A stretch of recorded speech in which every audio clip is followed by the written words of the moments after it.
Hello, everyone, and welcome to the Bree. I'm dying. The Bree and Joe show. I got blessed by Nurgle like immediately. Today we're starting a new series of videos. It should be about 10-ish videos long. My plan is between 4 to 6 hours, where we play through games that both of us have enjoyed for a long time, introducing it to the other one, and then at the end of these things, we're going to be doing a review. You know, what it is that we liked about the game, what are some things we'd like to change, and kind of how we learned a little bit more about each other. Yeah. So without further ado, we are playing Warhammer 3 with the Storm of Chaos mod from SFO Grimhammer. I love Warhammer. I've been playing Warhammer for like 20 years, if not more. So let's get started. Who would you like to play as? I'm not sure you know anything about this, but... let's play as Corn. Let's play as Corn! Corn! I'm gonna have It's Corn! It's Corn! I'm gonna have to edit this in. So, you've elected to play as like... Oh my god. Yeah, this guy. So that's Corn? This is like Corn's son. He's Corn's bestest boy. Let's say Scarbrand? Scarbrand. It's like, he's like Corn's, abused child. Okay. Yeah. I don't know how else to put it. So Corn is the god of war. Mm-hmm. And the gods can create lesser versions of themselves. So it's like if I like took like a little like, I don't know, toenail clipping. Mm-hmm. And then the toenail clipping was like, Father, I demand violence. And I was like, no. And I like flicked it away. That's basically what happened. Scarbrand was like the little toenail clipping who is, it's like a Pinocchio. You know, Corn made like a Pinocchio. The Pinocchio was like, I demand violence! And Geppetto was like, okay, I'll put this one outside. Does that make sense? Yeah. Okay. I hope. But I thought, by the way, the dad's name in Pinocchio is Geppetto? Yeah, you didn't know that? I didn't know that. But anyway, I thought he wanted Pinocchio. Like, I thought he loved Pinocchio. Yeah, but I don't think he would have loved Pinocchio if Pinocchio looked like that and said, I crave violence. I would very, very quickly get rid of Pinocchio. What happened to his wings? So when he pissed off Corn, Corn and Scarbrand used to be like Geppetto and Pinocchio, where they like actually loved each other and like were best boys. Uh-huh. But Scarbrand got tricked into attacking Corn. And Corn beat him up and then threw him into the mortal world, and that hurt him. So now he's missing half of his face and part of his butt? I don't know if that's... It kind of has a big booty. He kind of does. Well, he's always in like this crouch squat. Yeah. Yeah, he's really flexing those glutes. I don't know if that's meant to be fat or if he's just got... Scales? I don't know. Scales or horns growing out of his butt? I don't know. It seems like it would really hurt to sit. So anyways, they're not on the best. Corn and Scarbrand don't love each other. Scarbrand the exiled. Yeah, so he's been kicked out. He spawns here. So we've got this huge map. Like, it is just huge up in this top right-hand corner. Imagine this first episode. This is going to be like our beginner's guide, how to play. Probably like the first turn, first battle type thing. And you've picked the faction that is just like, all go all the time. We are ultra violence. We have no time for wizards. We don't like guns. We don't use bows and arrows. We are just, ass to grass, melee all the time. Which I feel like is very you, When I wake up in the morning and you're just like, I crave violence. Okay. No. No. Yeah, you're definitely not a morning person. So we'll start off with a little bit of settlement management. These are the ways that like our cities grow. Mm-hmm. And as our cities grow, they unlock better things for us. So like think of like, I don't know, like Everglades City is kind of like a crappy little city with nothing in it versus like Orlando. Orlando has a lot of different options. Mm-hmm. So we want to expand our cities so that we get more options. We can either choose to go down this route, which honestly I don't really know what this does. It does that. Or we could go down this route, which does this. We'll worry about that later in the game. We have different recruitment buildings. So right now we have basic stuff. What are the stats on the side? Oh, so the stats are like how good your guy is in violence. So armor is how much damage they can absorb. So if like you were to punch me right now, that would probably hurt me quite a bit because I'm not wearing any armor. Yeah. But if I was this guy who's this giant demon covered in like booty scales or whatever, it probably wouldn't hurt me very much. But something like a gun or something that has armor piercing would still hurt me. Leadership is how long you're willing to stay in the fight. So demons are actually really interesting in that demons will stay in the fight forever until they die. But if their leadership ever drops below 0, as in like they're considered broken, they'll start to disintegrate and they'll fight to the best of their abilities until they are completely dead. And then there's no going back, they're dead.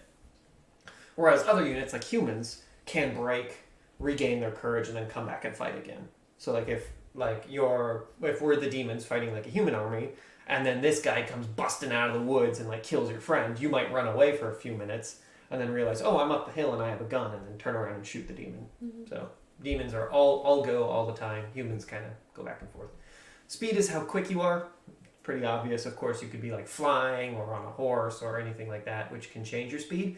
Scarbrand's actually really quick for somebody who can't fly anymore. At least I don't think he can fly anymore. I would assume that. He can't fly. Attack, melee attack, is how often you hit the enemy. That compares against how much defense the enemy has. So if you have like 10 defense and I have 40 melee attack, it does like a ratio to say like, hey, you're hitting 30% of the time or something like that. I don't know the math behind it. I'm not a nerd. And what are the symbols next to melee attack? This is what type of damage he does. So he does magical fire damage. So different units, like demons specifically, have problems with magic attacks. Magic attacks can hurt demons much easier than physical attacks. And flaming is good against monsters with like regeneration. It also does a little bit of damage over time. So generally, the more of these you have, the better you are. What is next to the weapon strength? Armor piercing. So because he's got such huge weapons, you're basically being hit by like probably that's like 100-pound piece of metal. If not more. So that's just going to kill you. Like, I'm sorry, you're dead. Weapon melee defense is how often you block an attack, and then your charge bonus is it increases your melee attack and damage when you charge. So he might go from 70 melee attack to 140 melee attack if he charges into you, and his weapon damage goes up. And damage is split between base weapon, so that's like your fist. If your fist just hit me, it would do 200 damage, or plus 450 damage when you hit me with the bloody axe thing. So, good stuff. We have one of these guys who's like a little hero unit. Heroes are pretty good. They're like lesser versions of these lords. And they can go in and help the army, or they can perform actions on the campaign map, which this guy can block an enemy army, which would stop them from moving around as much, which is pretty useful. You know, let's say he was going to go threaten our little capital. This little hero can go out there and say, no, and then he can't attack us. I don't really know how that works, because he's literally stopping, like, I don't know, several hundred dudes from attacking you, but he's a really good crossing guard. Just standing outside of a school. Like, no! Yeah, literally. But every race Have can you do ever it. seen What? the what's it called, like the automatic crosswalk where you press the button and Oh, it right. goes wait? Yes. Have you ever seen people do like wait, Yep. wait? They just keep imagine spamming him it. like wait, Yeah. wait, He's just wait. chilling there. You're not allowed. God, I want to edit that now, but I'm not good at editing. So we're going to take this army. Oh, we have all of this crap here too, but we'll probably get into that episode too. We're going to take this little boy here and go in and kill. It's late at night, I understand. That's okay. That's okay. One yawn. So this tells us a little bit about the battle. So we can see what it is that we're attacking, how much winds of magic is here, which I think demons actually do better the more winds of magic are around. At least they did in the lore. So we're fighting some orcs. You know I love the orcs.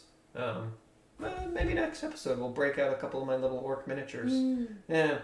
I think I have a Wazrag. I think I have Grimgor Ironhide. I have a whole bunch of savage Speaking orcs. of lore and people, this this might be a silly question, but how does this game like tie in with like the Warhammer universe? It's like a Marvel.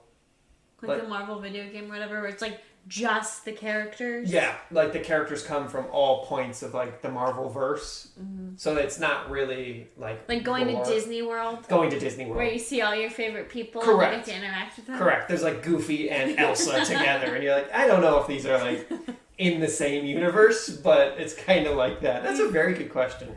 Yeah. So like some of these characters are like 300 years dead or something. Oh wow. Compared to, and they're still just playing the game with their other friends. So we're gonna do kind of like a basic rush attack force. That way we can. No, I'd like you guys to not look. There we go. Because we're playing, so that was our strategic map earlier. This is like our ultra-violent, like get in there and fight map. So the strategic map, we can move our armies around, we can decide what we're doing with our cities and things. This one is, we can actually go in there and fight. Actually, I put the dogs on the right flank. Dogs? Oh, yeah. I see him in the corner here. I'm like, is that a dog or is that like a wildebeest? You see them all? They're all so cute. Oh my god, we can see through the world. When they stop running, I'll give you a screenshot. But I like to imagine them as like 100 little Cleos. Our Cleo is like a little Australian. Maybe able to see her in the back. She's licking herself. She's just having a grand old time. If you can see her, she's like splayed out. One leg up, one leg down, licking her armpit. Oh my God. She's like a weird little hyena. She really is. I don't know why she's like that. This is how I imagine Cleo is like on the inside. Yeah. That's her spirit animal. Yeah. I don't know. No, maybe more like a chubby panda. Yeah, I feel like she's more so like a chunk. Sloth. Yeah. I don't know why we have a sloth dog. I mean, she is really spazzy sometimes, but a spastic sloth. Sometimes she's also just like chunk. Like in the morning, sometimes she just will not get out of her crate that she sleeps in. Yeah. Because she's like, no, it's too cold. She loves her little cage. I'm all snuggled up. Yeah. Honestly, I can really get behind that. Like, if I get reincarnated as a dog and like I have a really nice family and like a crate and all that. Yeah, but when I used to work at the office, the doctor's office, I'd have to like be leaving for work, and I'm like, "You need to pee before I go." Yeah. T was like, "No, I stay here." What if I just didn't do that though? Like, it's like 30 degrees outside. I'm just gonna chill. I don't blame her. Honestly, like 90% of the time, waking up, that's how I feel. So. Who knows? Anyways, a little off topic there, but I enjoyed it. We're going to just move in here and crush these boys. They've opened up a nice little gap for me. So I'm going to kill their captain, or their thing. So Scarbrand is our general. He's the big boy. He's big, mean, and dichromatic. Isn't that what it's called when you have two different colored eyes? Probably. Yeah. He's big, mean, and dichromatic. So, there's that. So he's going to get in there, and I'm going to have him kill the enemy lord. We're collapsing their flanks, strangely enough, because everybody's going after Scarbrand, but he is just like a massive kill pig, so I'm not really that worried about it. And we're going to get a nice surround on these guys and hopefully clean them up. So that's the goal here. We have the cav is stuck. These warriors are going to come in from the flanks. Demons versus orcs, always a good show. These guys with the big axes are getting in there. Orcs on pigs. I always find this comical. These pigs are pretty darn big, but they're not even doing anything. No, they just kind of swing at each other. I mean, I guess he's kind of like swinging and moving his head. Also, I think he's like profusely bleeding. Oh, yeah, that happens a lot. There's a lot of blood. There used to be synchronized like animations in the games where like if one guy swung, the other guy would like use his shield and block it and then hit him again. I don't really know why they got rid of that, but I absolutely loved it. Like it looked so cool when your guys would like actually fight each other. Against some of these guys against them. So the Savage Orcs are great. They're actually a fantastic unit both on the tabletop and like in the game, but they have a really bad matchup against demons because the Savage Orcs have a pretty high physical resistance, meaning non-magical attacks, they block 40% of the damage. Demons do magical attacks, so they just pretty much always lose. Did Scarbrand kill this guy yet? Go kill that nerd. Did we win? No. They have some archers that are just like on the fringes. Archer units are pretty good. Let's see if this guy dies. Look at him. Oh, he got shield bashed and stabbed. Come on, Timmy. You can live. Hit him with the stick. With a bone. Hit him with the bone stick. Man, Timmy's going ham. He might make it out of this. Run, Timmy, run! He's kind of quick. No! Run! I love how they hold the swords. Like, oh, no, they got him. Sorry, Timmy. Aww. Oh, he's getting up! back up! Run! We're just going to end the battle. He made it! Oh. Hooray! Good for Timmy. Run, Forrest! Run! Yeah, no, I don't blame him. If the literal hordes of hell came pouring out with bloody like swords and axes, and run for your lives! Yeah. Gee, wait, what a day to be alive. Yeah, honestly, like I love the Warhammer universe and stuff, but if any part of it was true, it would be so different. Like in reality, nobody would go into melee with the literal incarnation of the god of war. No, everybody would just bring a gun. Like, are you kidding me? Well, these guys ran in there with sticks. Orcs sticks. don't have guns. No, but they could steal them. You know. So this is the post-battle scene where we get to pick like skulls gained. 69 skulls gained. Yeah. So I don't know how this calculation is done because we killed like several hundred people, but we only got 69 skulls. Maybe everybody got hit in the head. I don't know. But that's our currency. So we have our money up here. Money you spend to get new units, new lords, buy buildings, those types of things. It's like the most common currency. Is it? But it's not universal. So if you play a different faction, you're not dealing skulls? Correct. Yeah, so money is universal. Your special resource, some factions have them, some factions don't. So like the humans use political power to do things with other nations. Same with the most of the good nations use some form of like political intrigue. So we can do a bunch of different things here. We can get more skulls, which honestly I'm kind of into. We could devour the captives. Yeah, so that gives you like health. Yes. Oh. So you see, yeah, I don't know. So you see how some of them are hurt? Yeah. If we eat them, you see how that bar kind of goes up? So that means that our guys would just heal, but we took so little casualties. We lost 14 dudes. I mean, who cares? Or we could to the blood god. Yeah. So I guess we sell their souls to the blood god, which to me sounds like sacrificing them. Which is kind of cool. I'm into that.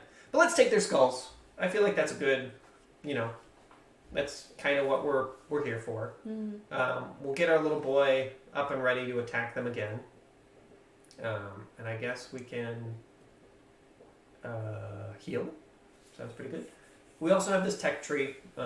So the sacred number of Khorne, which is the blood god, is the number 8. So the 8-fold path is like the way of violence or whatever. It might be referenced in the game quite a bit, but out of these 8 things, so we have to research 3 technologies within each tree to get to our next tree. And that costs a bunch of skulls. So like at the end of this, at the end of this we could get some extremely good buffs. Like +4 hero recruitment rank and more heroes, or +10 armor and melee attack for demons, just stuff like that. So I like to start with this one, which makes everybody hate us more, but it also just gives us 50 skulls. So over the course of 10 turns, this pays itself off. After that, it's just pure profit. So probably the best one to get early. I don't know. I'm into the economy, the corn economy. Yeah. Where is it that grows a lot of corn? Like Nebraska or something? Iowa. I'm sure they all kind of grow a bunch of corn. We'll have to put a picture of a guy from Iowa just just screaming away. God, I really don't know how to edit stuff, so that's going to be a lot of fun. But I think that's a good spurt to end. Spurt. A good spurt to end episode 1. A little taste of what the game has to offer, but I think we'll do 7 to 9 more episodes just to kind of see what the game has to offer, and then at the end do like a little compilation video where we talk about, hey, these are some things that we liked about the game, even if it's not like, I know you prefer cozy games and things, but that way we can experience new games together and let our viewers see what they're all about. So thank you all for joining us, and we'll see you next time. Bye!